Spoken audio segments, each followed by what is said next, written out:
Now we're going to make our Carolla baskets, which our ice cream and strawberries will go in. We've got icing sugar, which has been sieved, plain flour, which has also been sieved, egg whites, and I've got some unsalted butter. The unsalted butter has been cut into small cubes, and what we do with that is we put it in a pan and we turn it into what is called a beurre noisette. So we put this butter on the heat,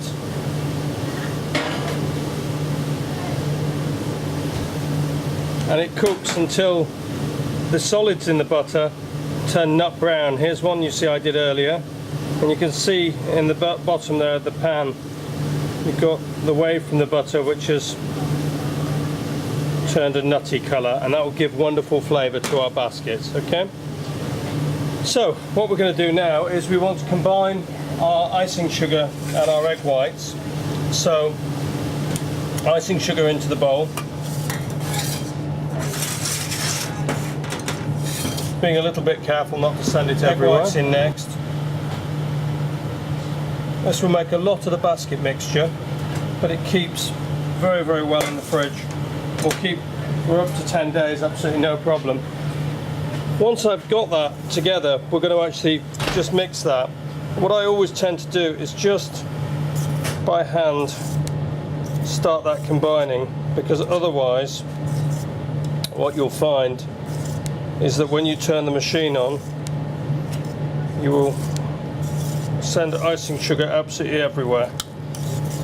So I just start it off by hand and then onto the machine just to finish off. We're not whisking this mixture, we're combining it. So it doesn't want to go on for too long, but you can see there the mixture hasn't gone everywhere because we just combine the two ingredients first.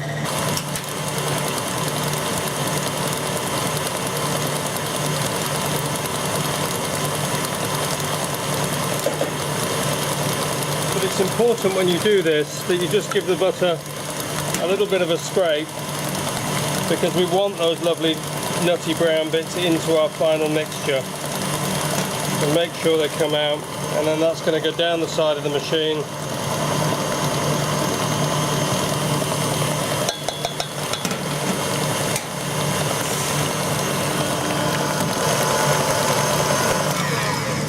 Lastly to this mix,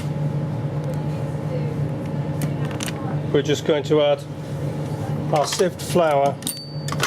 You can sieve the flour.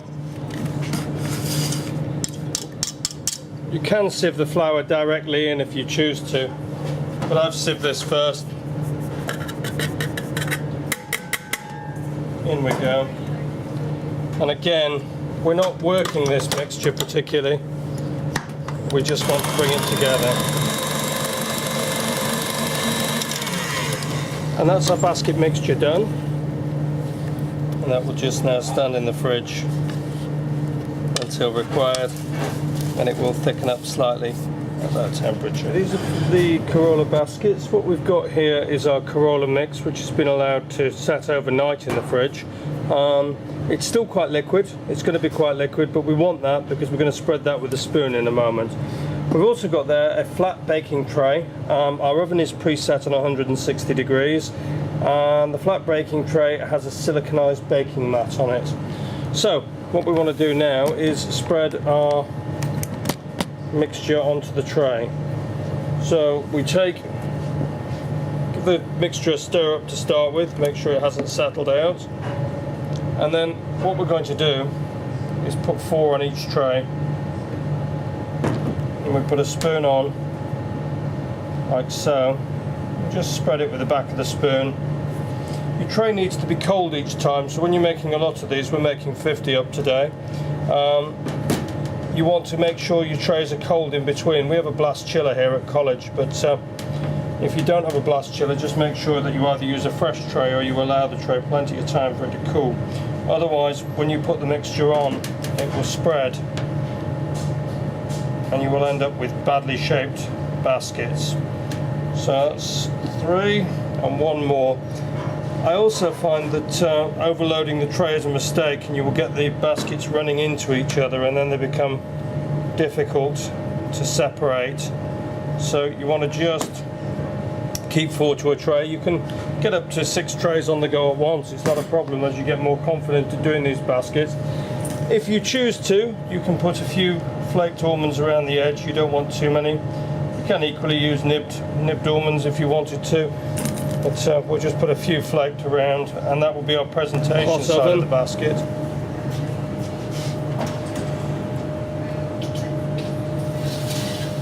You can see here now that these Carollas are baked, and they've got a lovely rich golden colour. So what we want to do next now is we remove them from the tray, carefully using a palette knife. It should come off nice and easy.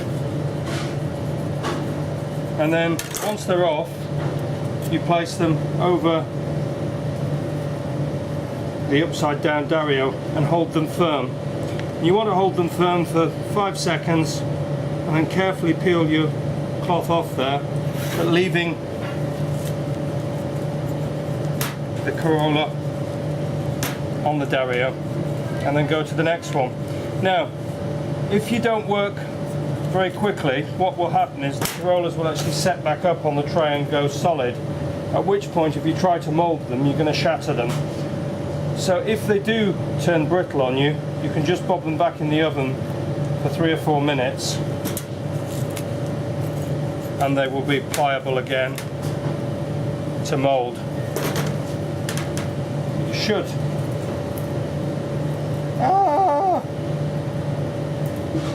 be able to mould them just in time with 4 on the tray.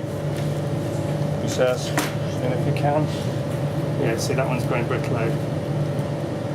Just. But what's important is that you get this good shape. And what tends to happen, so there you have now your nice neat Carolla baskets. They'll set up fairly instantly, and they're lovely delicate little wafer to put your ice cream in. Is that camera on there is nice and neat? You see they set up quite quick. But if I'm being critical here, and I've done these 4, that one isn't as good as these. I prefer these tighter ones here than that one there.